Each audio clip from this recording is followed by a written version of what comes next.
Bom, amigo, amiga, é um prazer estar aqui novamente, podendo trazer aqui uma reflexão para o seu coração. Eu gostaria que você meditasse nessa reflexão que estarei deixando aqui nessa tarde. E eu tenho certeza que o Senhor falará contigo. Você já parou para pensar assim, o que é preciso perder para ganhar?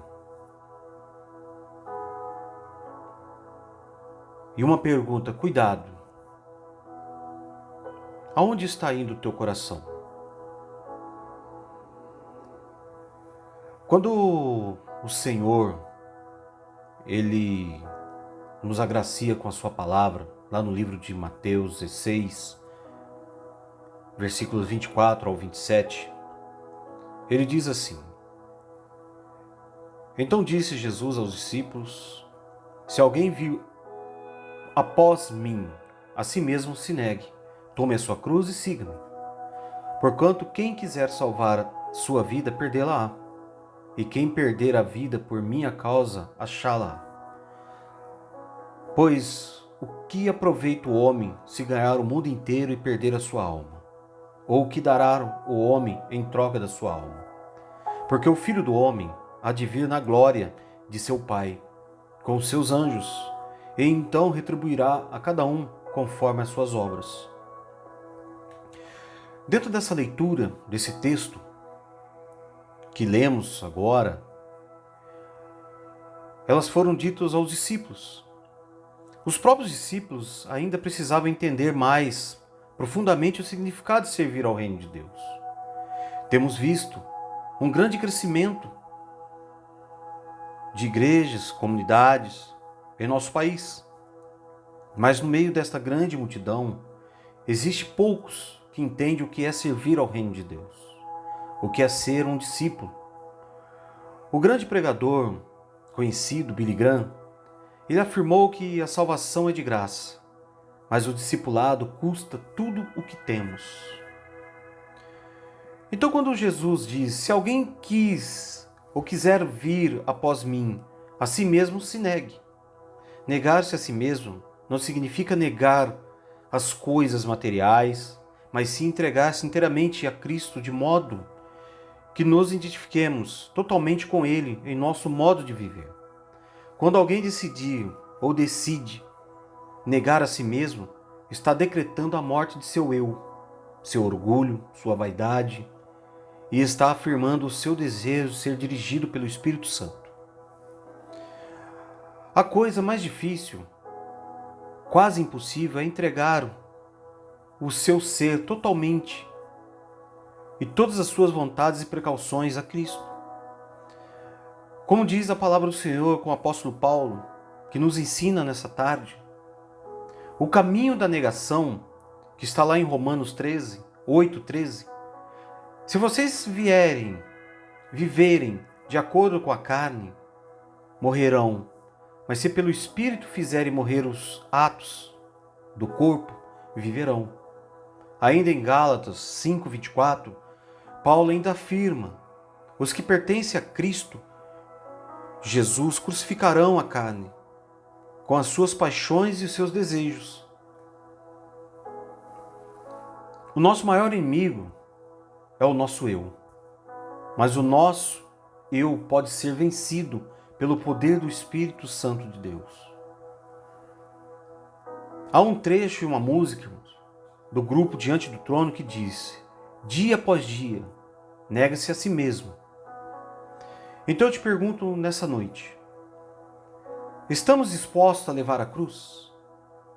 Quando Jesus usou a imagem de seus discípulos carregando uma cruz e seguindo, estes entenderam que realmente ele queria dizer. A crucificação era um método romano muito usado nas execuções. Os condenados deveriam carregar a sua cruz pelas ruas até o local designado para a execução. Assim, Jesus estava querendo dizer aos seus discípulos que segui-lo implicava num ato de sacrifício. Levar a cruz quer dizer para nós o quanto estamos dispostos a sacrificar por amor ao reino de Deus. Então eu gostaria aqui de ilustrar algo a vocês, você que está me ouvindo. Um certo servo de Deus, cansado de suas lutas e tribulações, um dia tinha um sonho e teve um sonho.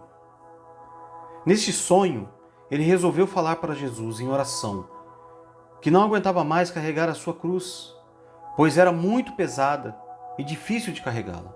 Então Jesus, ao seu servo, disse assim: pois bem, coloque essa cruz nesta sala, entre nas demais salas à sua frente e pegue a cruz que você quiser ou aquela que te agradar. O servo foi feliz da vida e colocou a sua cruz no chão da sala determinada por Jesus e saiu nas outras salas procurando uma cruz que lhe agradasse. Então o servo começou a sua procura. Entrava e saía das salas, mas não se agradava de nenhuma daquelas cruzes que estavam ali naquelas salas, pois tinha uma cruz que ele não conseguia nem olhar o topo. E continuou a sua busca. Continuou a encontrar somente cruzes enormes e maiores que a sua. Até que um dia, em um determinado dado momento, avistou uma cruz pequenina num cantinho de uma daquelas salas. Sorridente se agradou daquela cruz e falou: Senhor, eu quero que eu posso pegá-la? E Jesus, olhando para o servo, disse: esta cruz é exatamente aquela que você trouxe e deixou aqui. Para que você entenda, nunca peça uma cruz mais leve, mas sempre peça ombros mais fortes. Quando Jesus menciona na palavra deles uma importante declaração: quem perder a vida por minha causa, achará. Os discípulos ou inimigos de Cristo têm de reconhecer que Jesus viveu e morreu por esta frase. Para os discípulos de Jesus havia uma possibilidade naquele momento de perderem realmente suas vidas. E de fato, mais tarde alguns perderam suas vidas.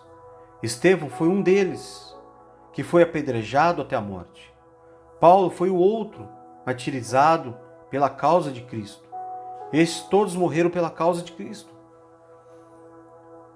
Alguém já disse que às vezes é preciso perder para ganhar? Jesus perdeu a vida, mas ganhou a minha e a sua vida. Ele perdeu a vida para ganhar o mundo. No Evangelho de João, no capítulo 12, versículo 24, Jesus diz assim: e se o grão de trigo, caindo na terra, não morrer, fica ele só. Mas se morrer, produz muito fruto. Então eu queria aqui esboçar essa reflexão a vocês, que estará me ouvindo e que está me ouvindo. Eu queria concluir essa mensagem, essa reflexão, dizendo que existe aqueles que perdem para ganhar e aqueles que ganham para mais tarde perder. Eu vou explicar isso de uma forma mais prática. Quando Jesus disse no verso 26, de que adianta ao homem ganhar o mundo inteiro e perder a sua alma? Esses são aqueles que conquistam a fama, o dinheiro, o sucesso, o poder, mas esquecem do reino de Deus. E mais tarde perdem a própria alma e a oportunidade de serem salvos. Estes representam o grupo dos que ganham para perder. Agora eu te faço uma pergunta: quem você tem sido? É aquela pessoa mais preocupada em ter reconhecimentos humanos? Ou tem pensado, como diz o apóstolo Paulo, olhando para cima, nas coisas de cima? Lembre-se que daqueles que perdem a sua vida por amor ao reino, são aqueles que negam a si mesmos. Não esqueça que esses que perdem para ganhar as recompensas do reino de Deus, lembre-se que o Filho do Homem retribuirá cada um segundo as suas obras. Vou estar aqui deixando um versículo para que você possa meditar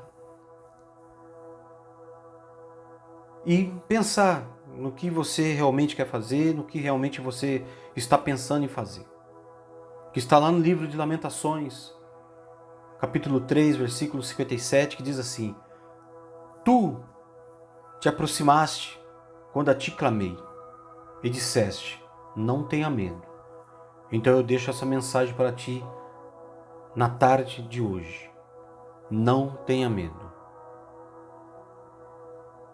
Medite sobre essa reflexão e você vai ver que muitas coisas elas vão mudar através do momento que você não ter medo. Eu gostaria de deixar um forte abraço e que essa mensagem possa fazer a diferença na tua vida. Em nome de Jesus.